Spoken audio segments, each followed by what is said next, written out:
toast to the Sergeant Major Stout, Airborne Messiah, Coors Light juice. Is that what it was? Yeah, this is the Messiah juice. For those of you that may recall, uh, his blood is made up of 50% this and other things. Oh, I love it. Well, cheers. We're here with LZ.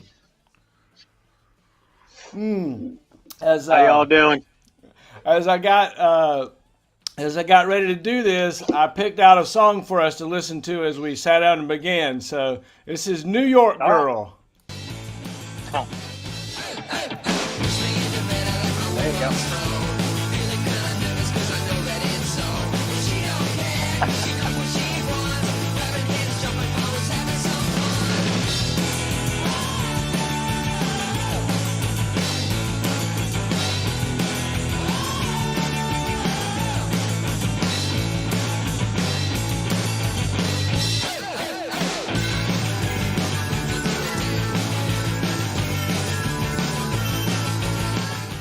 We're here, everybody, with Gunther Lardizabal, LZ, having a good time, man. What's up, buddy? Not much, brother, man. It's good to see you. I haven't seen you in a while, in a minute. Uh, it has been a long time. Last Yeah. time I know I saw a picture of you. You were on some kind of a cool publication on an aircraft, jumping or doing a parachute. Do you remember that JMPI and something? But it's been forever since I've talked to you live. I mean, it's got to be 2004, 2003, maybe even before Yeah, that. I think it was even before that, man. Because I remember last time, I think it was right before '03, and we were at maybe even before that, because it was either in third or the fourth, or prior to that, where last time me and you were actually same installation together. You know what I mean? Man, that's forever ago, right? Oh yeah, Absolutely forever ago, and so many good times and so many memories. OCs together at JRTC for a while. oh yeah. Jumping out of airplanes, Charlie Battery, Cold Steel, prepared to move Prepare to forward. move forward. Yeah, yeah. Where are you located now? Oh, I'm in Lake of the Ozarks, Missouri right now. Oh, that's awesome. That's Oh yeah, it's awesome. about to be awesome. Summertime's coming, so everybody's gonna start showing up here in a little bit to go start the boating season out here. Oh yeah. So we got Harris was on for a minute at least. He said, "Look at those legends. Look at there. We Ah, got Dennis uh, Harris. Remember old Harris, man? oh, He's oh gonna, yeah, me and Harris go way back. Yeah, yeah, cold steel in the building." He says. I was in Hawaii with Harris too, so me and him got a lot of history together. Oh my gosh, I believe that he just retired, and or Yeah, he certainly did. And he was, all those guys that we had back then, like Bond, Chartez, Wiley, Harris, and anybody, a few, they all did really good things in the military. oh yeah. After us, I was very proud to see those guys do what they did. We were amongst a group of people that were just amazing all the way around, and Oh yeah. I'm proud to have been a part of it. So where are you from originally? Oh well, uh, my father was a career Marine. He was a Vietnam veteran, all that stuff. Very proud of him. But because he was a career Marine, I grew up everywhere. I was born in Japan actually, and then moved all over the places with him. Camp Lejeune, San Diego, all those places. I'm sorry, Harris just that time, man. We kicked a lot of ass over there. But going back to my story, and then my dad retired in California. That's where I ended up joining the army. Oh wow! So you were in California when you joined the army? Oh yeah, Okay, most all definitely. right. So why didn't you join the Marines? Oh, actually, my dad told me not to. Nothing against the Marine Corps by any means, but this was back in early '90s, '91 before I joined. Because I actually ended up joining in '92, but it was they had more options for people joining than the Marine Corps did at Oh that time. yeah, oh yeah, oh So yeah. educational benefits, more places to go, more places to see. He was actually a lieutenant colonel when he retired out of the Marine Corps. So he was enlisted for a little bit, then went OCS afterwards, and then when he found out I was joining, because I was in school, I was running out of money, all that kind of stuff. He said, "Hey man, the Army's got a lot of options for you. Try that." So that's what I did. Oh, that's awesome.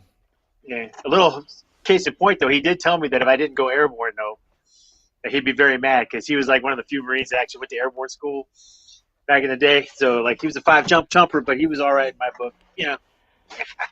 Hey, look, there's something about the willingness to jump out of an airplane that says something about your minimum criteria as a soldier. Like, at a minimum, I'll jump out of an airplane for you, country. At a minimum, Oh yeah, and if you find somebody that'll jump out of a plane, man, that dude'll he'll do a lot. He'll do a he'll lot. do a lot. General Gavin said it best, right? Show me a man who'll jump, I'll show you a That's man who'll right. fight, right? So Amen. Amen. Cheers to General Gavin, Jumping Jim. yeah. Those that came before us. Who was your drill sergeants and stuff when you came in? Do you remember that? Remember those names and those people? I remember the people and some of the names escaped me because I'm old. Right. So it's then, though, like something they have, amazing how that sticks to you.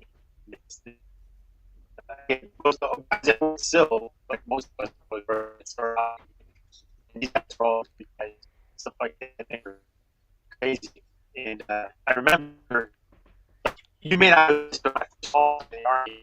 The reason why is my drill sergeant. You know how they line you up and have battle buddies. My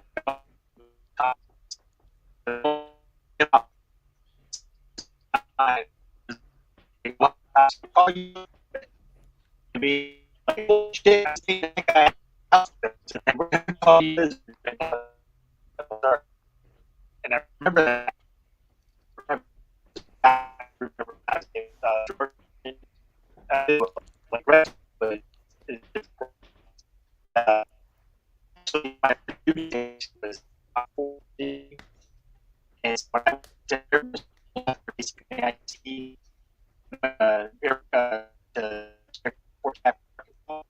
he actually showed up in a rotation and actually shot him, laser style.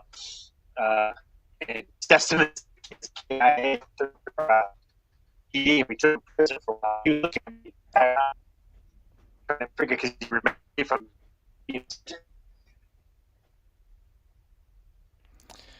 Man, we lost him. He was having some bad signal. It was obvious. I'm so sorry.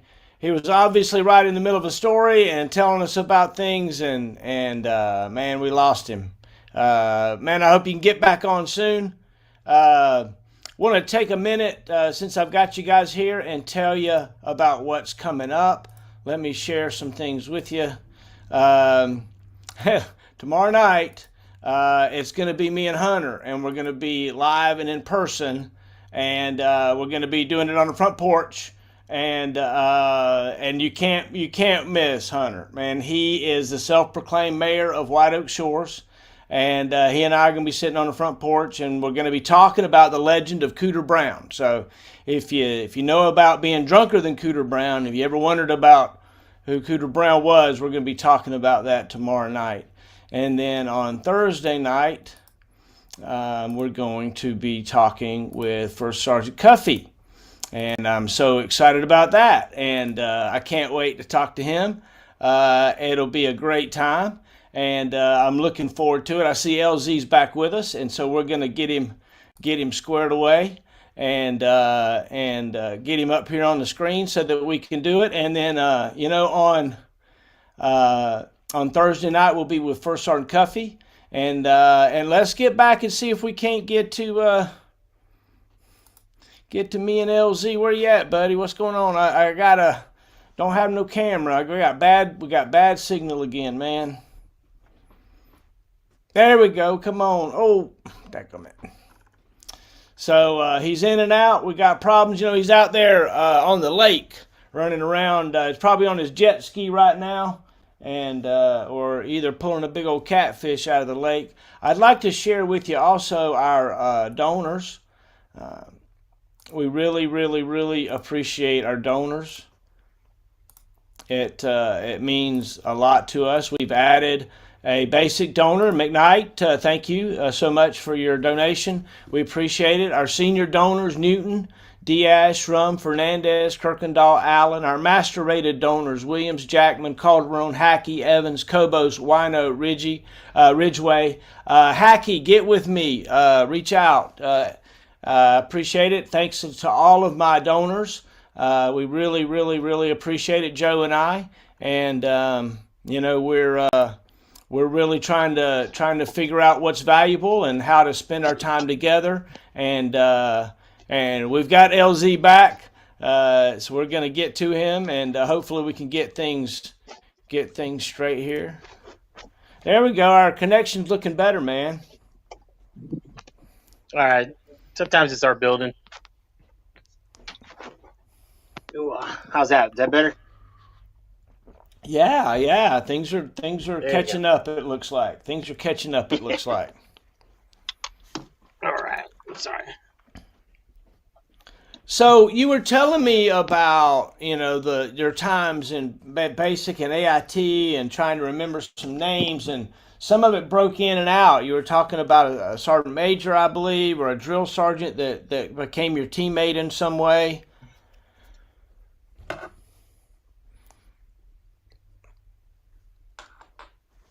Fort Chaffee in the 509th. I was out for over there, and he actually showed up about the month after I started on a augmentee type thing, Okay. and I ended up taking him prisoner, and I didn't realize it was him, but he kept staring at me, and I thought I did something wrong, and he's like, because he was in face paint and all that, and he was like, "Man, were you not just in my like one of my drills like basic trainees not too long ago?" I'm like, "Probably." Like, where was it? We went through it, and he remembered my name because of my nickname, like Lizard and everything. He was like, Right. "Man, I can't believe I just got killed by one of my basic trainees at JRTC." I'm like, "Oh No yeah, way. oh yeah, that's pretty funny." Yeah. So what was it? So your first duty assignment was where? Fort Chaffee, Arkansas. That was in 509th. I was out for at JRTC. Oh, wow. That's got to be interesting to go to a unit like that for your first duty assignment, right? Oh, it's very, very. You learn a lot there. That's all I'm going to say. You learn field craft, how to fight, like guerrilla warfare style stuff. You're constantly in the field. You don't. There's no tents or nothing like that. You hooch out all the time. You're always on the move. Being a stinger team, you're always on foot. So you learn how to cache rounds, hide better. Get better shooting positions, all that kind of stuff. So it's a real learning experience for any soldier to go. I don't care what MOS you are, to be quite honest with Right. And so your job was an enemy stinger team, right? Didn't you try to go out and try to kill friendly aircraft, or what we would call, Blue 4 you. Yeah. aircraft? Oh yeah. We go after anything that they brought with them. Like your typical aviation package that came, the Black Hawk, Apache, whatever. We would go after those guys all the time. So I never really thought about that part of the game. Did they let y'all have success? Were y'all able to go out and affect the battle? Yeah. So training environments change. Like they evolve. But back then, it was open game. Like they certainly had rules that were imposed by the training commander and everything, but it was also uh, you guys, as long as you don't get caught in the execution of whatever it is you're doing, game on, man. You can go after, do whatever you needed to do. So we came up with a lot of great ideas. Not me personally, but Op Four and the guys that came before me. They 88 ambushes, all these other things, and you gotta remember staff back then. Staff Sergeant Stout was an OC, and that's actually where I first met him once on an aircraft. He probably don't remember that, but it was a very long time. It's like we were on MIA hip or something like that. And then, but one of his guys was Sergeant Hargrove. I don't know if you know that guy or not. Rayburn Hargrove. Yeah, he was my team chief. so we had all kinds of I had all kinds of people there that just were awesome, excellent teachers. I had people that could teach like a cockroach how to fly if we wanted to. You know what I mean? That kind of stuff. It was pretty cool. You ever know a guy named Bobby Joe McCrary? No. No, yeah, he was. We had a guy named Kevin Turbin over there. These guys were all Op 4 Sergeant E5 level types. When I got there, they were like the best team chiefs in the world. So they were. It was really cool to learn there because you learned a lot there.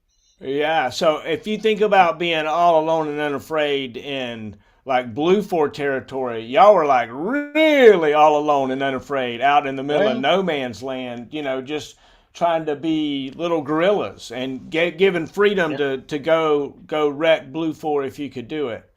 Oh yeah. Of course, you got to wake up the OC to let them know you're going to go blow something up. Well, that is also true. Or bribe them, right? Oh my gosh.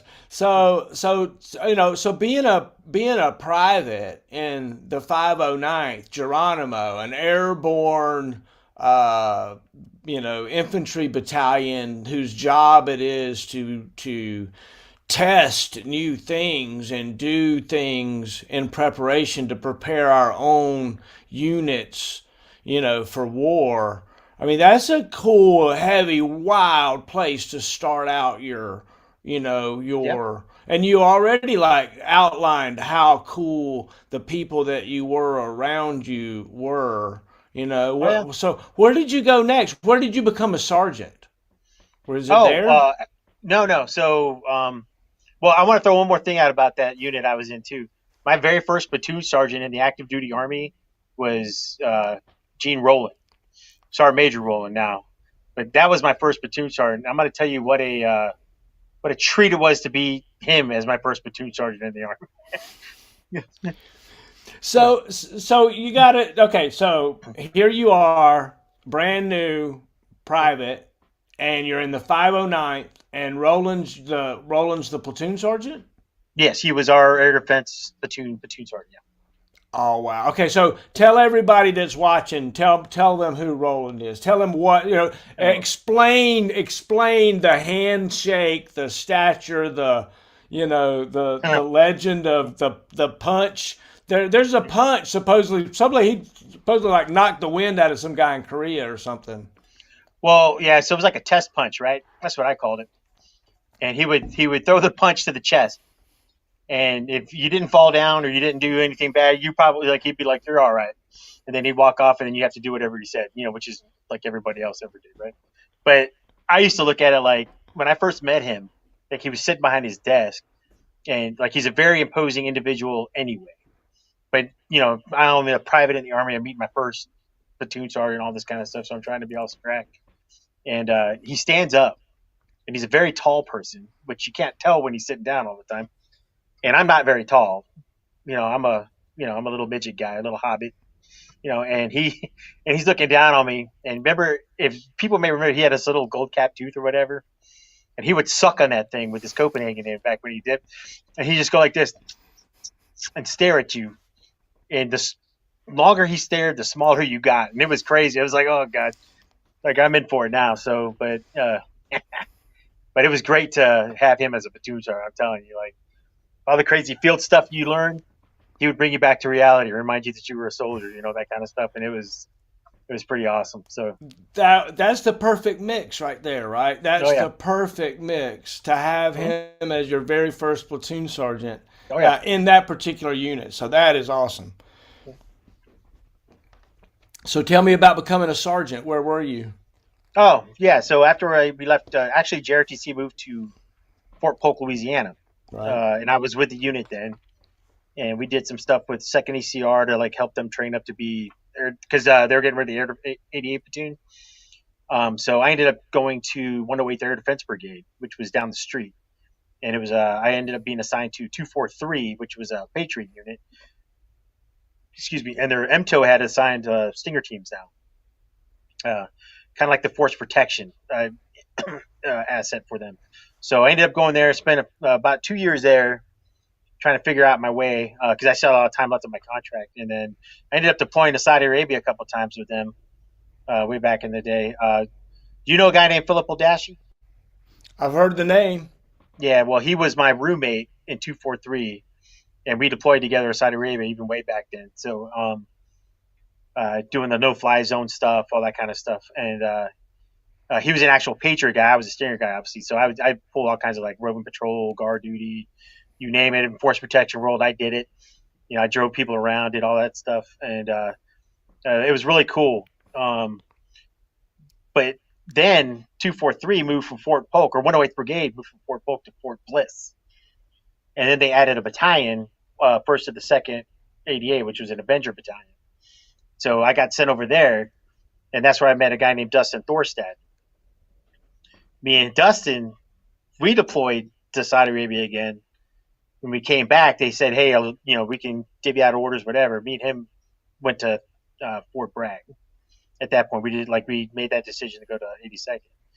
And I remember the reason why I did it because I didn't know much about the 82nd at the time. I just know there were some good people there because I met him in the '09 and stuff like that. And I actually met Sergeant Major Adams when he was the 108 Sergeant Major at Fort Bliss because he became the brigade sergeant major over there. So, all these good people were over there, so I really wanted to go there. But it was a Patriot guy that actually told me that. He goes, "Why aren't you going to go to 3rd or the 4th?"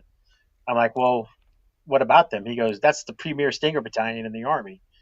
Like, if you don't go there, like, what's the point?" I'm like, that's a good point. So me and Dustin, a couple other guys, we went over to Fort Bragg soon after that. That was like in '97, I want to say. And then in '97 is when I got there. Met my next platoon sergeant I've ever had was Sergeant First Class Frank Robinson at the time. And he, yeah, you know what I'm talking about. And he is the one who got me to the board, and that's where I became a sergeant, is over at Fort Bragg. Oh wow. Oh wow. So you went to the board and stuff at third of the fourth. Correct. Oh, that's great. That's Oh, great. yeah. So tell me about, showing up at third of the fourth. Do you remember going to the cherry farm and Oh, shipping yeah. out on Thursdays and showing up Yeah. at your unit? Oh, yeah. You go to the replacement or the cherry farm, as they call it. And I remember we were sitting there and we were having a formation. It was the day we were shipping out to units and stuff.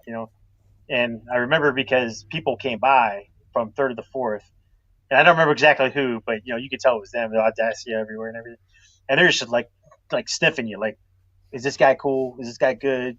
Is he good? Does he need to go to Delta? Can he stay in Charlie? Whatever, blah blah blah. And so they came, they picked me up, took me over to Charlie Battery, and luckily, and I thank God I was in the 509th before this because I wasn't just like I had a lot of jumps by then. I had done a lot of stuff, so a little bit more seasoned, that kind of stuff, and I kind of fit a little bit better in. But it was. Do you remember First Sergeant Walker? I do. I do. Yeah, he was our first sergeant at the time, and he was awesome. You know what I mean? Like he was really he was all about real quiet kind of individual. You know what I mean? At work and stuff, real laid back, and man, he let them sergeants run the show. And don't get me wrong, he wasn't in the backdrop. He was just making sure he did the right way, and we had a really really good time there, really good unit, and it was great, So, and after I went to the board, I became a sergeant, stayed in the same platoon. I was in the 3rd Herd pretty much the entire time. So, Tell me about those days and those times. I can't help but want to reminisce with you about the folks and the people that were there. Gray and oh, Robinson and Harris and Bivens and oh man, I mean, there's just so many just names that just start flooding. Woodley. oh my god, yeah. I mean, you are like there is like there's so many names out there. You got me off thinking now. There's like 100 names that a lot of us all know. Oh And yeah. when I got there, there was a couple guys. You remember, Schemmel and Tyler and all those guys, Oh yeah. right? Oh yeah. Yeah. Well, they were the first. I had a lot of respect for those guys because they were sergeants. They were, mean as snakes, but squared away. And I didn't know this, but they were the first corporal jump masters I think third or fourth had in a long time. And that's an awesome thing to think about. They had to go up all the way through brigade to get approval to go to jump master school as a newly minted corporal or whatever. And I respect it. I mean, that's awesome. But those are the kinds of guys you had to be peers with, and it's hard to be peers with people like that because they're that good, and so it makes you try harder, makes you be better, that kind of stuff. Oh yeah. I really, that was pretty cool. The whole third of the fourth experience is more than just being in a unit that's airborne. Everybody was awesome. When I got there as an E4, we had like McWhorter, those guys that were coming in, just grab you by the scruff of the neck. Hey, this is how it's going to be, brother. Don't worry about it. It'll be fine. Now go jump out that airplane, or go do this, or go do that. And you're like, Roger, that's orders. So it was, but like everything else in the 82nd Airborne Division, everybody does it, and like so that's what that cohesiveness that we talk about, division, all that stuff. That's what it is, and I never had to do anything that a single one of those people out there didn't do before me a billion times or whatever. So I was very, very, I felt very fortunate to be in there. Even though I wasn't there like Rob was for like 90 years.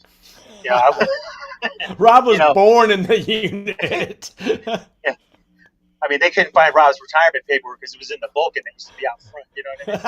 So that kind of stuff. God love them. But there was other guys too. Like there was Conrad Holke. He was in third Herb with me. He was an awesome sergeant to have. Like he was way more experienced than I was when I was a young sergeant. He just mentored me, like how to deal with stuff, how to do this, how to do that. You ever been through ORS? And anybody's been in the 82nd knows what ORS is. People get fired over that stuff. And here's Conrad telling me how to get through it. I mean, I'm like, all right, cool. But there's guys like Simpson. Just great soldiers. That's where I met Harris. Master Sergeant Dennis retired Harris now. That's where I met him at. We had some really good junior soldier all the way through senior there. And our officers were even great. What I mean? I couldn't think of a better group of people to be around, to be quite honest with you. Oh yeah. Harris is watching this. He says facts. Hey, something's happened. Something's happened with your audio. I don't know. Something happened. How's that? Is that better? Yeah, way better. I don't know what happened. Awesome. Yeah, there we go. There we go. All right. What? Talk to me about what was the next step after third or the fourth. But before we get there, I want to know I want to talk about jump master school and that kind of stuff. How long did you stay in battalion? What did you do? What's the next story to tell through that? Well, so I was I was a traveling wheelbarrow in the Army because I wanted to go experience a lot of different units. So after third or the fourth, I went over to Hawaii, and then and that's like they call Hawaii the 82nd Airborne Retirement Home. I'm telling you, at least in 16288, there was all kinds of airborne guys over there. Harris was over there again. That's but just all kinds of people from there. 101st, and it was actually a really good unit. It was probably my second favorite unit in terms of overall, just people that were there. And the reason why I say that is because, in Hawaii, we all went to aerosol school there. That's where we all went to do light fighter courses, all that stuff out on East Range. We had guys like, First Sergeant Clem, or I'm sorry, he was my first sergeant in Hawaii. He was a, air defense NCO, blah, blah, blah, great NCO to be there. I had I had all kind of Mulligan, Enoch, all these guys were there, and it was really cool to be around. I did miss jumping. I did miss that kind of atmosphere, but in order to grow in the military overall, you have to kind of go out and experience a little bit more of it than just one or two locations, and I went to a lot of places when I was there. I did an Orient Shield in Japan, did some stuff over in other Eastern places, so that's like where you gather that experience, that you pass on later to other people, to other soldiers and fellow sergeants whenever you get around them. They don't have that same kind of experience. So tell me just a minute, if you don't mind, about family. Who is it that prays for you at night? When they lay their head Oh, down. well, I got you have that little picture posted up on the ad for this or whatever. That was my uh, wife and my daughter. And so I've been married to Rebecca for about 27 years now. And my daughter, she graduated with her master's from Auburn University. She works down in Huntsville. Just got herself a nice little gig down there, doing very well for herself. So you know I got and up here is like a lot of her family is from Lake of the Ozarks. That's why I'm here. I don't really like have any family myself here, but my wife does. This is where her family's That's awesome. I've prepared a video, like a from. Oh, slideshow. You mind we watch it? no, go ahead, sir. You Ah, do what you let's got to do it. do. Let's do it.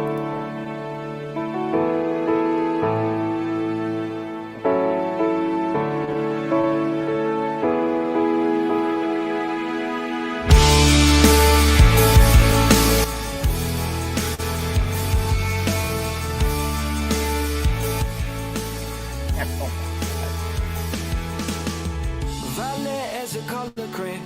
We were running through the fields, you had flowers in your hand. We were all chasing phantoms. Maybe you would hold them still and I grab on. Yeah, well, if you're scared of the dark, let the rundown street lights be your stars. And then picture swings in the park, and I'll swing with you.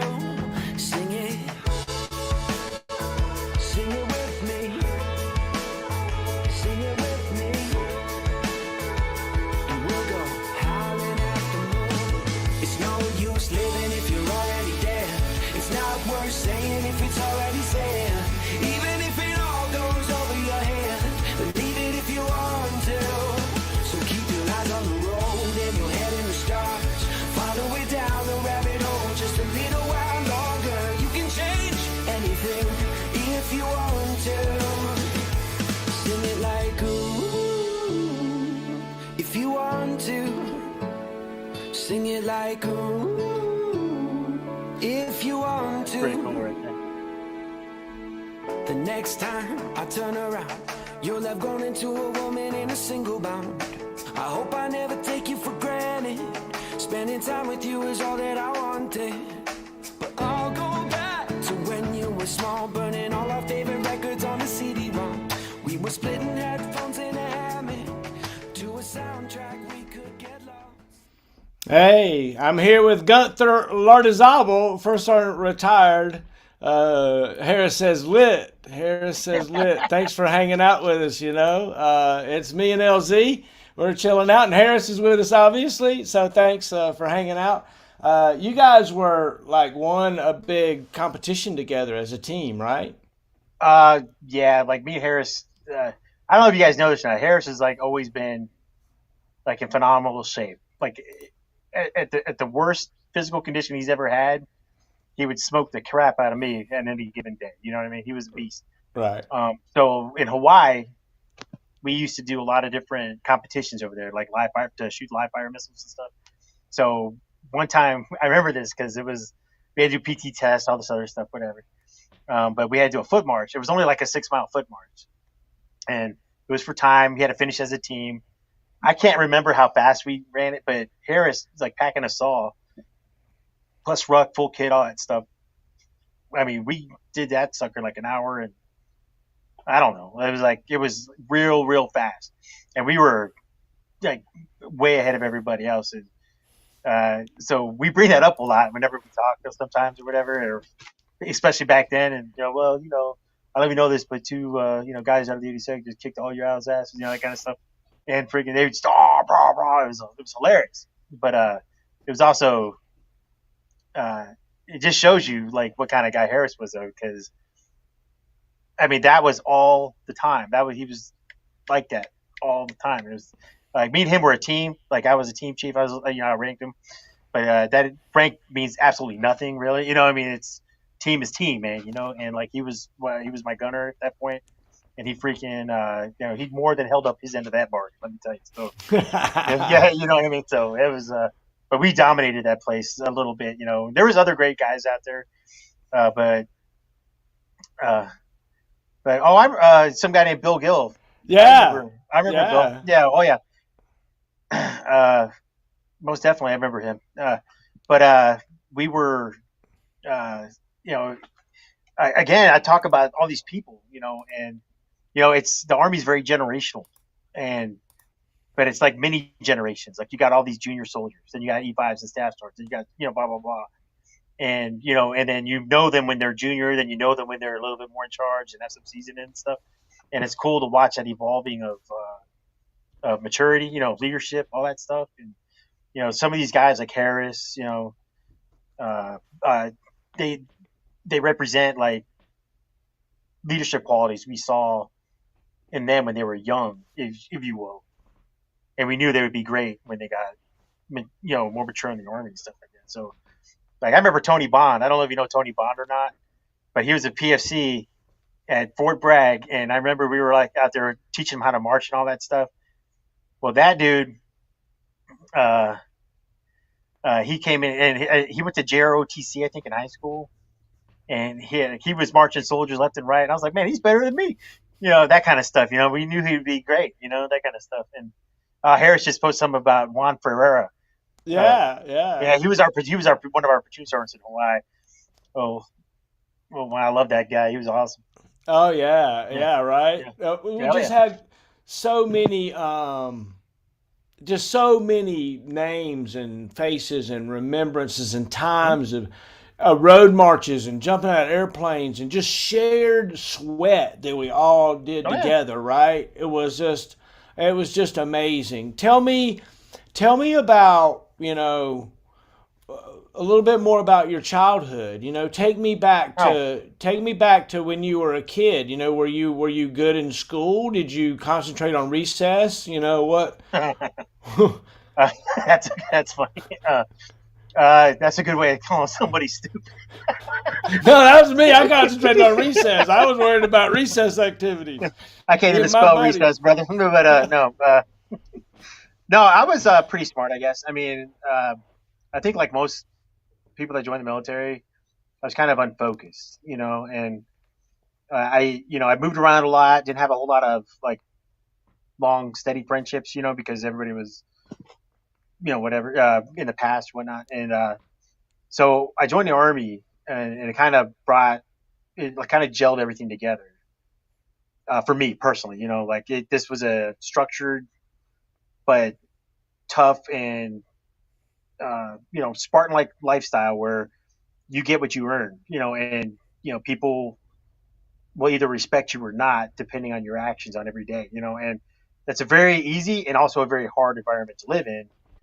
But as long as you are willing to make the step to earn respect on a daily basis, and I don't mean like yelling at people or whatever, you all know that, but I mean just by your daily actions, then you will go far in the military, and it's one thing my dad drilled into me when I was young was he goes, respect you can't buy it, you can only earn it, and uh, he learned that through war, through being in the Marine Corps forever, and hard knock stuff like we all have to learn, that kind of stuff. So that's where I like to think that I try to live like that my whole life. You can't do it all the time. You fail, you win, all that kind of stuff, but you try to be the best you can be, at all times, and you'll probably go pretty far. That's the way I look If you had to like look back, and we're going to continue the story here in a minute, but just for a moment, can you think to your toughest day of your life? at it. Oh, well, I mean, oddly enough, you would think it would be something else, because we all have a lot of shared experiences out there, and there's some that are, worse than others. But probably one of the toughest ones I ever did was had to drop my daughter off in college. And I know that sounds weird, but it was just me, her, and my wife, going through all these stations everywhere. And when we put her, so to speak, in her dorm over in Auburn, like we were PCSing to Kansas, and that suddenly realization of how far away you're going to be from someone you've always had in your hip pocket for the most part, it was detrimental. Like I was like, oh my god, what the hell's going on here?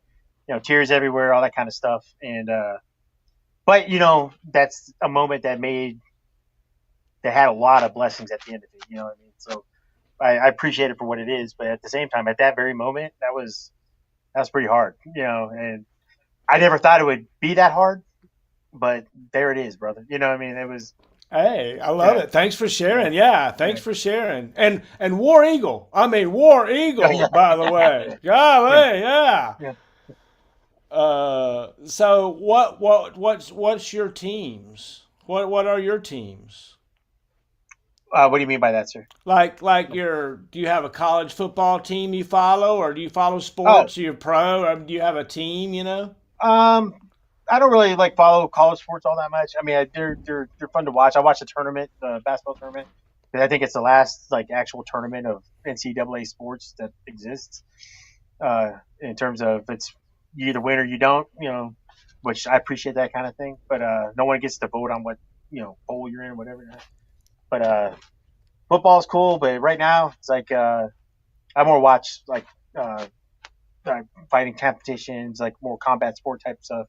It's pretty fun to me. One person against another, boxing stuff like that. I still do all that, or still watch all that kind of stuff. To me, it's very interesting. But organized sports right now, to me, is not necessarily fun to watch because it's become more.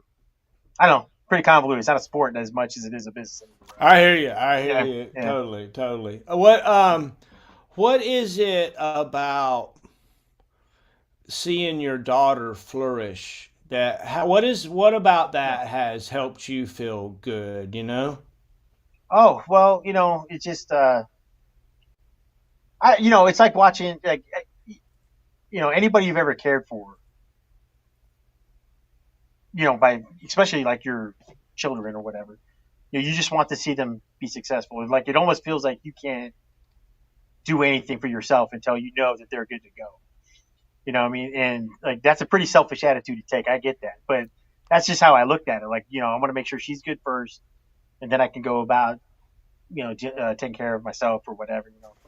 And but all that kind of stopped. That thought process kind of stopped when she graduated with her bachelor's at first. And I was just like, she's good. And she went out and she despite anything I ever did for or against her growing up, because you never know, she managed to make her way through all that, 4 years of school in a pretty hard program and, earn her way to that degree. So to me, that was like, that's really cool. I maybe something I did kind of instilled that in her, to help her out. And that's where she, drew some strength from or something.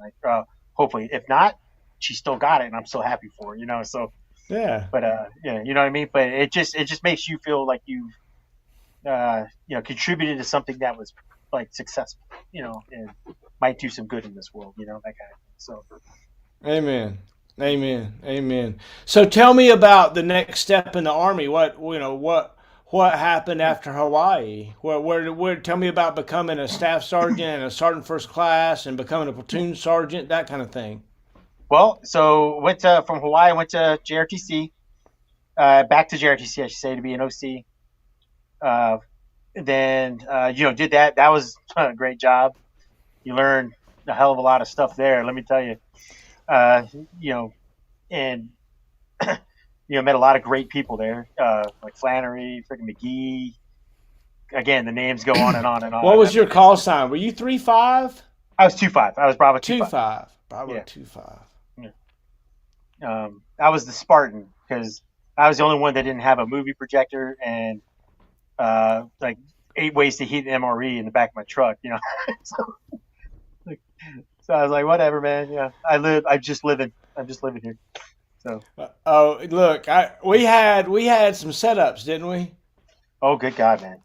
I've We been in had some some people's setups. trucks that were like RVs. I was like, how the hell do you manage this? But it was great. I mean, why not? Yeah, me and Dohan were trying to figure out how we were gonna make a air conditioner out of a cooler with ice, because we could get plenty of ice, and so Yeah. we made a cooler and a fan and a blower system and put it up in those cabinets. We created a whole. It was crazy what we did, but we didn't have nothing else better to do. We either had to go fishing or get a divorce. That's or something. I mean, oh, Dohan, man, he was crazy too, man. right. We had Burnley. Burnley is the daggum post CSM for Fort Sill today. I'm not surprised. I mean, like he was like one of the most professional people I ever met. I mean, Oh so yeah. Oh yeah. so like okay, more power to you, brother. If he had to take a vote to get there, I'd have voted for him. What I Oh mean? So, yeah. I told him a long time ago. I'm like, dude, you're gonna be the sergeant major of the world, man. You're because he'd yeah, go home. He'd go home and drink a 12 pack of beer every night and be ready to go the next morning, man. that's carbohydrates, brother. That's what they used to tell me. It's carb loading. It's carb yeah, loading. I thought it was, I don't, he blew my mind. It blew my mind. But look, they are amazing. What a wonderful family. What a wonderful family him and Victoria are, and I'm so proud of them. And I can't wait to have them on Oh and yeah. interview them. It'll be fun. I haven't asked him yet. I'm kind of waiting until he gets done. Like, do you remember Foley?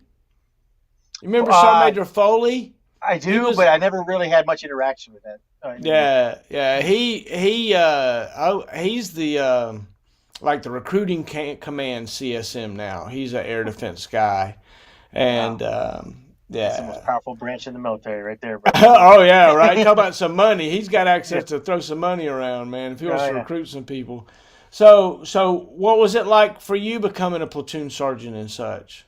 Oh, so actually, like I switched over to aviation um after JRTC. Some of us did, and then I became a platoon sergeant after that.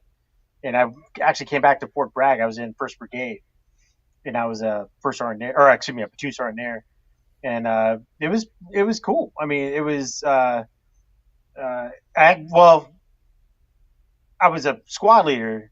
We went to Iraq, and then I became the platoon sergeant while in Iraq. So and nothing bad or anything like that. It just somebody moved on, and I just took over, and that was a great rotation, great group of guys. I was in an MI company. I had like 6 jump masters in my platoon, so I was God's gift to the MICO. It was great. And like everybody was like, "Oh, where's all your people at?" I'm like, "Well, we're all doing jump master safety duties over here, so why don't you go find somebody else to go scrub the latrine or something like that?" And it was it was pretty funny because I could get away with that. And my first sergeant then, like he's like, LZ, we have what 10 jump masters in our company. 6 are in your platoon. I'm like, yep, and I don't know what to tell you. That's how I was brought up. Everybody's got to be, doing their thing. And like if you're not, you're probably not, there. So uh, they were after a while, like it was pretty funny. But So becoming a what? platoon sergeant was a major responsibility. Yeah. All right, so let's not gloss over that what you just said. There's a certain Okay. attitude that if you're going to be a leader in an airborne unit, that you're a jump master, right? Mm-hmm. Yeah. Right. Oh, look, Harris caught what? Harris caught it. Classic LZ right there. Yeah, classic LZ. If tell me about the attitude of step up or step out, right? That was a LZ. I don't know if you use those words, but that was the mantra back up in those days. If you're going to be a leader, lead from the front, step up or step out, lead, follow, get the hell out of the way, because I'm going to go to the sound of the guns and do my job, right? And I'm not playing with the frou-frou stuff. You can worry about the frou-frou stuff some other time. We're going to go, kill people and break things. Yep. So tell me about that attitude. Where does that come from? Well, it comes from first and foremost, it already exists in you. That's the way I look at it. Now it takes sometimes somebody to chisel it out of you. You know what I mean? And we just had a very definite way, like Dennis Harris just posted. We walk with a chip on our shoulder, right? I wasn't any better than any one of my soldiers at any level. I don't think. You know what I mean? Like I was okay, and I was good enough to do the job I was doing.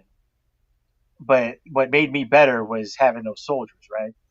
And those people that were made me better, all the time.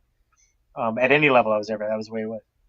But you have to develop that. You have to, look inside that guy or girl, whatever, and say, you know, this is how life really is. You can take all that stuff you read in the leadership manual. You can take all that stuff that some guy wants to tell you about how to act or whatever.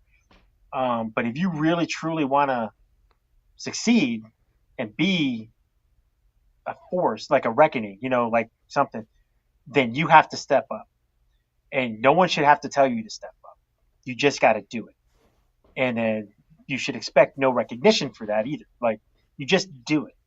And the reason you do it is because if that guy doesn't step up, then that's 2 or 3 people now that are going to suffer the consequences of something you didn't do or what you should have done in the first place.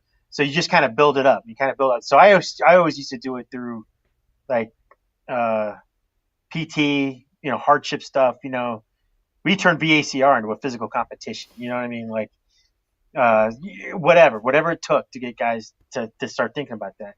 When I was a platoon sergeant, like, we do litter PT, and I'd make him walk upstairs like 5 or 6 times with a litter with 200 pounds on it, go up on the roof, and then do a 9-line medevac call or something like that. And they're like, why are we doing this for PT? I'm like, dude, do you really think like the chopper is going to be 10 feet from you when it comes in? No. You have to carry some schlep like 100, kilometer, 2 kilometer, whatever. You got to be ready for that kind of stuff. And if you don't, and if you're not, the person on that litter is probably going to die or get hurt or do whatever, so you cannot fail in that kind of stuff, and I took that very seriously because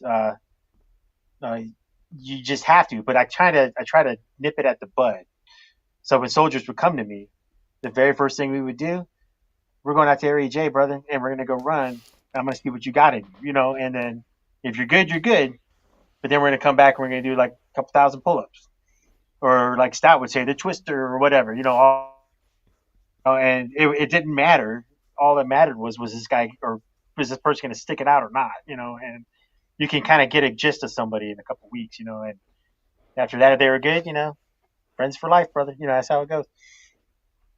Yeah, it's an interesting thing, right? You either stepped up or you terminated and moved on. That was one of the things about being in the 82nd Airborne Division. You always had the opportunity to terminate, and if that was the case, then out the door you went, and you found I your think new some people team. forget that, yeah. So we were, double volunteers and volunteered every day. I tell you what, $110 a month. That's a lot of money, dude. Oh yeah, I paid off like 8 houses with that. No, man, like I look at it like I remember, talking about airborne school and being airborne and all that stuff too. I've been in a lot of different units. Not all of them were airborne. Not all of them were that. And they're asking, well, what? You walk around like you're gonna punch people in the face or kick a hole in the wall or whatever. I'm like, have I ever actually done that? They're like, well, we don't know. I'm like, well, no, I haven't done it here. They're like, I'm not gonna like. But I tell you what, like I'm looking at you people, and these are all junior soldiers. I'm looking at you like the first junior soldiers I ever had, or I tried to be when I was one. And I'm like, and I don't know if you're cutting the mustard, man. Like, you guys want to cry about running 4 miles and blah, blah, blah, whatever. I'm like, I never heard that kind of stuff out there, And, when I was a platoon sergeant at Fort Bragg, and then I went on to another unit, like the differences are staggering in terms of just individual soldiers being better. Like, I never had so many PT failures when I went to, when I was in Cold Steel. I don't remember a single one. You know what I mean? I remember if you got below a 280, your friends started clowning you, not just the NCOs. You know what I mean? They were like, what are you doing? That kind of stuff, and like, it was like, I don't know. It's a whole mentality kind of thing. And it is a true statement. And yes, we're all bad for being back at Braggers or whatever. But you know what? We're better than you. So shut the fuck up. That's classic LZ right there. We're better than you. It doesn't matter. Oh, so I love it. I love it. What is it about aviation that you really liked? Well, it was an entirely different thing. I mean, their branch is entirely modeled more after the pursuit of tech and support of a aircraft than it was like war fighting at every soldier level. You know what I mean? Don't get me wrong; they weren't bad soldiers. Nothing like I'm not saying that. It's just their focus was different. It was like getting the aircraft up. Their weapon wasn't an M4 or a Stinger missile; it was an AH-64 or whatever, and you had to get that ready to go. Uh, so they spend a lot of time doing that, and I got a lot of respect for that because there's a lot of hours that go into making one aircraft fly 1 hour. And I did not know all that before coming. But on the flip side of it all, when you take an old crusty bastard like any one of us, and you stick us in an environment where everybody's worried about, is that computer program running correctly or whatever, it boggles my mind for having like, what's the matter with this guy? Why is he not doing this? Blah blah blah. And then I had a sergeant major. He came over and he just was like giving me the aviation mentorship. He's like, LZ, we don't always act like that around here. This is how we're going to focus on this particular time. I'm like, you might have to guide me a little bit there, because I'm a little certain way. He goes, I got it, it's fine. He's all calm and cool and collected and stuff, and then. But I'll put it to you like this: when I got to the aviation brigade, they sent me to the cav, to the cavalry, because my brigade sergeant major's like, you know what? I'm definitely not going to put you anywhere near any of these other battalions, man. I'm going to send you over to that one. So I got to wear the funny hat, which is really turned out to be the coolest thing ever in terms of like a unit I could have gone to. I really liked being in there, and it was. But those people are nuts too. They're just like the 82nd in a lot of ways, So I got along. Oh, you got me laughing here. I could just see you, man. I could just, because your aura just goes in front of you. Like, I'm hard as woodpecker lips. I'm hard as woodpecker lips. I'm hard as woodpecker lips. Everywhere you go, it's just like an aura. So I could just see the sergeant major just trying to get out of the way when you got there. No, I had really great sergeant majors over there. These guys were pretty tight. Don't get me wrong, but they just kind of, they kind of what do they call it? Talent manage me to make sure I was in a place where I didn't hurt too many people, I guess. Yeah. Oh my God! So Harris talks about getting 380 on the extended scale. Golly, Yeah. man! Woo! Yeah. Says he's still out here getting it. And, Yeah. I'm gonna if Harris ever passes away, God forbid, I'm gonna bury him with a pair of running shoes and a bench press, and I love it. that'll be some push-up bars or something. I don't know. That freaking dude's he's a beast.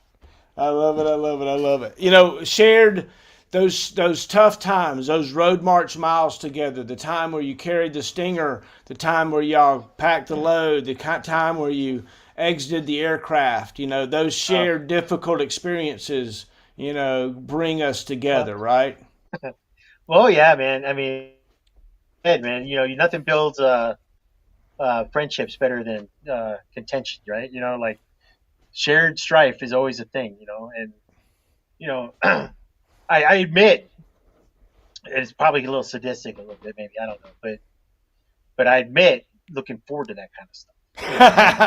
And I don't know if it was like necessarily like the best attitude to have, because you got to watch out, because if you go too far, then you got to carry other people with you, And but it got to the point that at one point I was just like, what are we going to do today? And then we jumped into Sicily, walked back to Charlie Battery headquarters, CP and stuff. And, we were just, people were singing, having a great time, because it wasn't tactical or nothing. We were just marching, laughing, having a great time, And I was just like, what kind of sick people go through an 18-hour sequence, jump out of an airplane like 1 a.m, walk 20 kilometers back to the CP down Long Street, and and just at the end of it, just sit there and bullshit and have fun. That's like nothing happened. I went swimming the next day. Like it was like great. And, so also remember how young we were, right? Looking back on it, I mean, oh yeah, crazy how young we were, thinking we were old. Like, oh my God, I'm 27 years old. Oh yeah. Yeah. Yeah. No. I mean, yeah, I feel it now. I can't lie to you. What do you feel now? Do you have any of those? Do you have any old injuries or anything?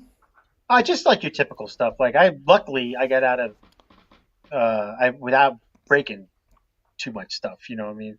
But shoulder injury from before. had a back thing going on, stuff like that. But like nothing that's really debilitating. A lot of people got off far worse than I ever had. So I knock on wood a lot. Uh, it just I look at people. What really gets me though is like, I'm here in the civilian world now. I'm working, doing all this stuff, and I look around at the people that are my age here now, and I'm glad I was in the army for such a long time, and I'm glad I did the things that I did because I'm not like in the best of shape right now. Like I don't go out and run all the time and stuff like that. I still work out, I still do stuff, but I'm not like in it every day like I used to be. Um, but there's a difference between the people that were in, the people that were the guy here, and he was in the army for like 25 years, whatever. He's like 60 years old, retired like 10 years ago. Dude's in better shape than half the people out here, and it's a telling thing, and I really appreciate the fact that all that time spent is time that like it's put some life in you still, and you're still doing still do pretty well, I still walk upstairs on my own, so I'm pretty happy. What are your hobbies? What do you do for a hobby? Oh man, I do. You know what? I don't know. There's a company out there called GoRuck, and they have these backpacks. They use events and stuff, and it's like just different workouts and stuff. So I go hiking and tracking everywhere. There's all kinds of trails and stuff out here. I do that. I work in the marina industry now, so I do like I'm always on boats all day, every day. Doing driving them back and forth and stuff like that, which is real fun. Uh, I still like I just like hanging out with my family though. I like we hang out at the house, watch movies, typical reading stuff like that. It's I'm looking for a new hobby. I just haven't decided which one I want to do yet. Do I want to go fishing every day? I don't know. Maybe I'll ease into it. I have no idea. It's one of those things where you did one thing for so long, you got to go out and like research different ones to find out exactly which one is Yeah. gonna you're gonna fall into. So So tell me about becoming a first sergeant. oh well, yeah, that was well. I was talking about it a little bit earlier. I was went to Fort Riley, Kansas. It was that's right after my daughter was going to school. We went to Fort Riley, and they put me in the 1/6 Cavalry, which is aviation scout battalion. It was OH-58s at the time, and uh, they go there. I was an op sergeant for a little bit, but after a while, they made me a first sergeant, and it was really cool. I'd never been in the cav before, never did anything like that before, so I didn't know what it was all about necessarily. I was a little older at the time. I was like 40 something years old. I was already kind of old when I joined the army anyway. And so they do what they call a spur ride. I don't know if you ever heard of such a thing. I'm sure you have. And so I went and did the spur ride to get my silver spurs. 3 days of pure hell. We walked like I don't know 40 some miles. Did skills out the ass and everything like that. So at the end of it, I'm getting my spurs and everything. I did not realize I was the oldest person to ever earn spurs in 1/6 Scout. In the last like 10 years or whatever. So I was pretty impressive for myself. I felt my ego played a little bit. I was like, what am I? Yeah. And then, yeah, right. But yeah, I mean, it was cool though. Uh, it was really, really eye-opening experience for me, primarily because you see people from any MOS branch, whatever. Once you go to a cab unit, you all have that same opportunity to go to get your stats in, get your spurs. So it's like being airborne a little bit in a way where everybody's got to do that. And so I appreciated that for what it was. And cavalry's they do hard things. That's what Right. they seek to do that. And the more difficult you can make it, the better. Because it builds better soldiers, and you're better able to get through tumultuous times. That kind of stuff. So I liked it there. Amen. Amen. So how long did I saw you spent some time as the CSM also, or at least sitting in the seat? Yeah, yeah. I was rated as a CSM. I spent a year in Fort Rucker. I did go to Fort Rucker. I was a NCO instructor, academy instructor there, and then after that, I made the 8 list there. and then I went to 114. And now I don't equate like I was a first sergeant there, but it's a very much different environment than having like a bunch of soldiers. It was like a trade-off environment. And it was mostly based around flight training. So I managed like the airfield, and I had a couple soldiers underneath me, but we weren't doing. It was all trade-off, you know what I mean, that kind of stuff. But nothing wrong with that. Just it's what it was.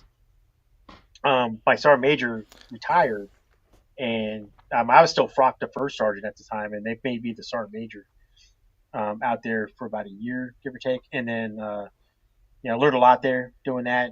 We had some really good sergeant major out there that would, took you under the wing, made sure I was tracking on all the things I needed to do. Because, Fort Rucker being a trade outpost, very political post, one thing when I was an NCO Academy instructor is you realize everybody that in the world that's in the Army aviation community, non-commissioned officers, comes to your school to learn. So when they go back, that's your rep going back out to Germany, Japan, wherever. So you have to be good. It was the same thing with all these other things too. Like 114, which is where I was at as a sergeant major. It was they taught Apache and OH-58 platform training for pilots. Pretty cool. Did you ever want to fly, or did you get a lot of time flying, or did you kind of stay on the ground in aviation? Oh no, I was never like I did some like I flew like with rides and stuff. That was it. I never did. I'm not a crew chief, or I never did any of that kind of stuff. Those guys have to go through their own schools. They're different training and certifications and all that stuff. I just managed. Like that was basically really a managerial type position, and you're managing like you're helping manage like classes, but through trade-off, so you have to do all this up and down and stuff. But you're also managing personnel flow, classroom. You got to do taskings, all this other stuff. Your typical stuff, and you have. I got there. There's a guy named Chiro. He was lieutenant. He was the battalion commander out there. He was a ranger. He jumped into Panama in the Ranger Regiment. He was an 82nd veteran, Ranger veteran, Ranger qualified, all this other stuff. Blah blah blah. And when I went over there to interview, he goes, "Hey, bring in the next guy." So I walk in there, and he goes, "You're a jump master?" I'm like, "Yes, sir, I am." He goes, "All right," and then I was hired on the spot. He put me in the free. I'm dead set serious. He goes, "You have a seat. You're going to talk about what I need to happen." I'm like, "All right." And we went about it, made it happen, and like it was pretty cool. There's a certain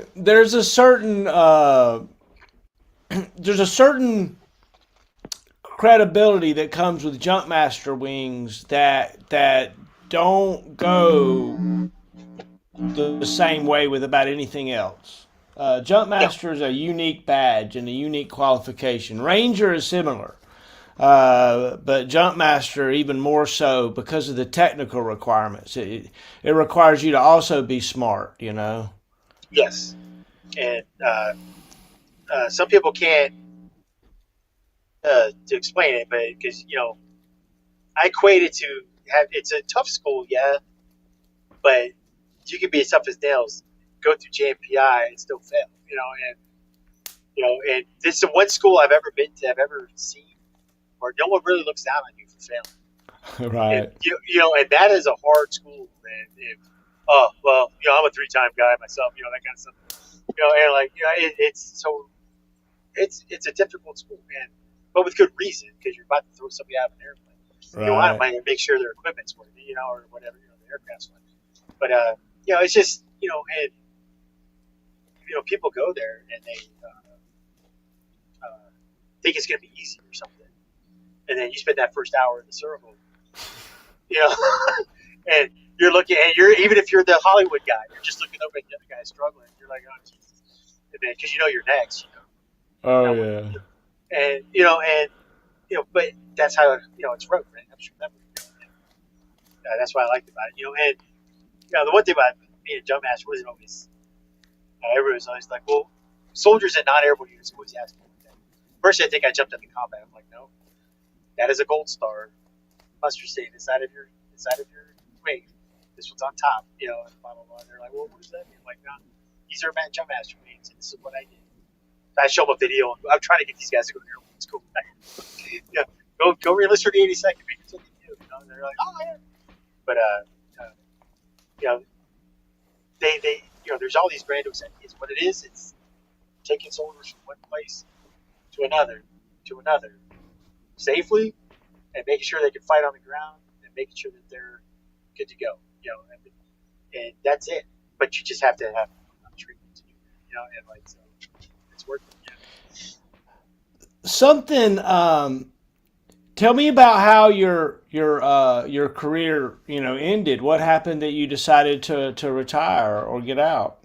Oh, well, I was gonna. So, like, rules change all the time for promotions, right? I joined in 18 March 1992. Was my basic active service. When it came time for me to go up to be looked at, they changed the rules, and so my date fell out of dates you could be looked at for senior sergeant major. So I was getting actually retired a little bit before I actually did but they started doing these rotational things in Europe, and so I went to Korea with the unit, and then came back and then retired. I told them I did that, so it's no big deal. Just get off my team. I enjoyed it thoroughly, but it was but that's why I ended up getting out. Number two is actually, I'm sure you've heard this. You probably went through it yourself, but there's just when it's kind of time to Yeah, hang yeah. it up. Something's up. Something's up with our sound again. I don't know if your fingers on a microphone or something. Oh, maybe. I'm sorry. That's it. Yeah, Okay. way better. Way better. Okay. But yeah, it was just time, and I have no regrets about it whatsoever. It was I gotta focus on other things other than the military all the time. And so it was cool. I hear you. I hear you. So there you are, working on the water, enjoying life, looking for a new hobby. You got the empty nest syndrome going. Yeah. So what gets you excited to get up in the morning? What is it? Oh well, I mean, so I'm a pretty resilient dude. I'll be quite honest with you. Mentally speaking, anyway. And like, I'm sure a lot of us are. After all this time doing the things we've done. For me, like I'll get I'll think about stuff, whatever, for a hot minute, but then that's it. Because the same mentality I had when I was a junior soldier, like you still gotta get after it. Well, you still gotta get after it. Like there's no stop it. It doesn't matter. However, mind you, I'm not saying you gotta go be a millionaire. You don't gotta go out and run the world. You don't gotta go out and do anything crazy. All you gotta do is go out there and live. You have a wife, you have a family, go be with them. You have, whatever hobbies you like to go do them. Go have fun. Sure, you got to work a little bit, whatever. You've been through harder stuff than what I'm going through now.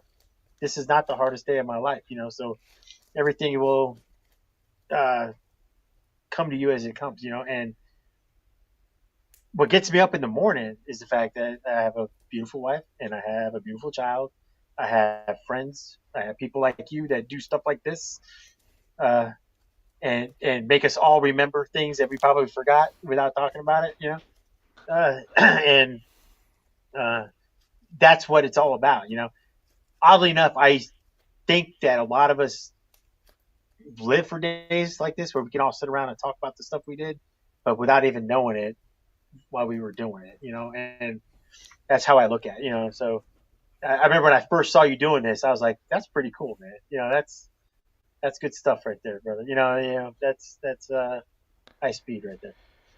Well, look, it came from the ability to do it in Maggot getting sick and just all the stories that we all have to tell, right? We're so close, all of us. You talk about Thorstad and Schimmel and you and Harris and just, just so many. Poppy.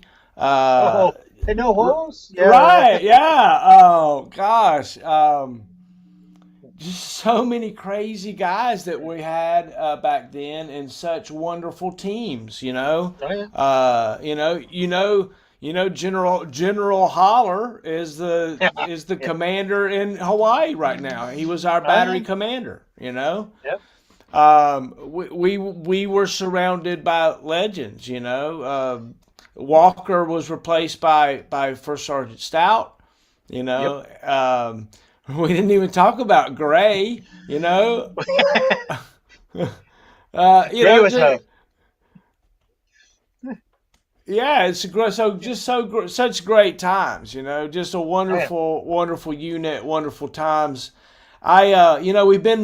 We've been making memories and trying to tell a story that would last a lifetime. It's so great to see Harris hanging out with us. Thank you, Harris. I really appreciate it, man. Oh It yeah. means a lot, right?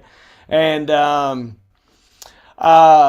LZ, we've kind of told a timeless story. I wouldn't mind. I just want to share this video one more time, if you don't mind, and I just Yeah. want to turn it down and let you talk us through it. Yeah, Bryant. Oh my gosh, Bryant. Where the hell is Bryant? Oh my gosh, that's the guy we need to see. All right, that's my wife's daughter. That was in Fort Rucker promotion ceremony. That's awesome. Yeah, that was the first ceremony. That was in Iraq. That's my daughter doing pull-ups because wanted to be airborne too. That was in Iraq. That's our dog Dusty. I think that's Fort Rucker. Fort Bragg. Fort Bragg. No, Fort Bragg. That was, gosh darn it. That's me and my friend Claude. We joined the army together.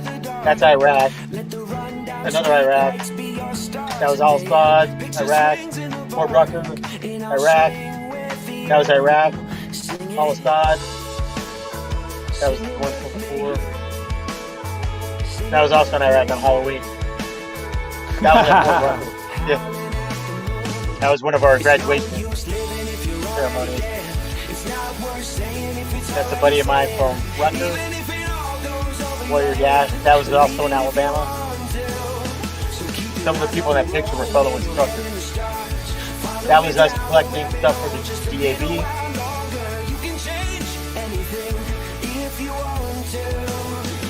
Yeah. That was the change of position ceremony between me and the incoming sergeant major. Me and my daughter. That's that other ceremony. That was at a charity event. That's Fort Riley, Kansas. Fort Riley, Kansas. Spending time with you is all that I wanted.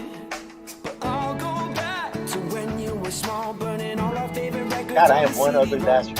We were splitting headphones in a hammock.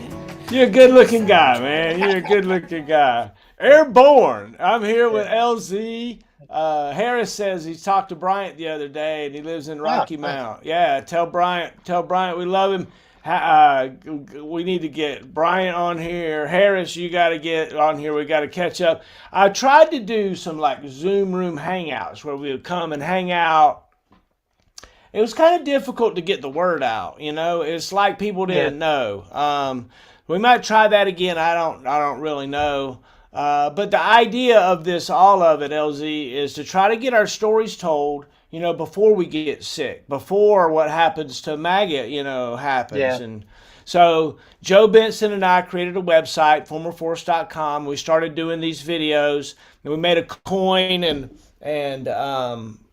designed a coin, and I got a box and a thumb drive, a titanium thumb drive. I'm going to take this interview and the slideshow that I've made for you, and I'm going to send you a coin in a box so that you can have it, and your relatives can fight over it, and you've told your story today, and the idea is that if, by golly, if nothing else, our story's been told. We've had a chance at least to tell our times and make our memories, and because the last thing I would want to happen is that another one of my soldiers pass away, like Sergeant Mason passed away, without at least having the opportunity to get their stories told and to tell Yeah. the story. So that's what it's about. And we're kind of working off the donations, and if you guys can help, formerforce.com. If you're watching this and you can help, go to formerforce.com. We donate via PayPal. It comes straight to us, and it's Joe and I, and we just put it back into the business. It costs money to stream. I've got a microphone, I got a headset, I got a camera, but it's valuable, right? To sit here with Harris and you and I, the three of us, and reminisce about the old times. Oh yeah. And your daughter's gonna love this, right? Your daughter will be like, "Oh my gosh, my dad telling these stories," right? And so that's what we're doing. That's what it's about. And we covet your help. These are our donors right here. You can see some of the names there that are familiar. A lot of folks that have been on Heroes Live with me have donated. A lot of folks haven't, and but I appreciate all of our donors. We really do, and look forward to doing more and more. And my gosh, it's been so much fun to hang out with you. We had a good time. I had a great time, brother. I mean, I like talking to old friends, so it's no big deal with me. That's Yeah, great. right. Yeah, right. So we've told a few stories and made a few memories, and I really appreciate it. Let me give you the final word, and then you can sign out for us. How about that? Okay. So one final word. It basically it's really two, real quick. One, Sergeant Marshall, you may or may not remember this, and I was looking for it the other day. Uh, but me and you were playing a spades game, and you counseled me on not playing to win, and I still have that thing somewhere in my little archive in the garage, and it was the most funniest thing I've ever seen because I played off so you could win a book, and you got mad and you counseled me on that, and I still have that sucker, man, to this day, and I laugh about that one. Oh, Oh, I I think we're at love Cherokee it. Street or something. I can't remember. I But you're think I like, you remember. play to win, LZ. You told me that like all day. You come by my bunk and tell me, LZ, what do we do? We play to win. So Hey, I'll remember that one for the rest of my days. brainwashed, man. Brainwashed right Brainwashed. here. Yeah. We all were, man. We all Yeah. were. Yeah. Play to win. But my final sign out is this, I guess. To anybody ever watching this video, especially those that either serve with me, third, fourth, any one of my friends, whatever. Best of luck to you. I love all of you. I respect all of you. When you do retire, all I'm going to say is this: do not get lazy. Go and do something. I don't care what it is, but find something to do because you will find retirement for this first 6 months if you don't do anything, the most dreadful thing on the planet. So go, and I don't care what it is. Just find something to do and go do it. You'll be better off for it, believe me. But other than that, I miss all of you. I wish I could express to you how much I miss being in the Army, being around my fellow Whoas and all that kind of stuff. But, Harris is sitting right about grooming. Any soldier I ever had groomed me as much as I helped groom them and shape them, So, and you don't find that kind of relationship everywhere or anywhere. So hold on to it, cherish it. Marshall, brother, I appreciate you doing this. I wish you understood how much I did. And so, without further ado or any more bullshit, you guys have a great one. And I will talk at you later. All right, I brother? love you. I love you, man. Good I night, love you too, man. brother. Good night, brother.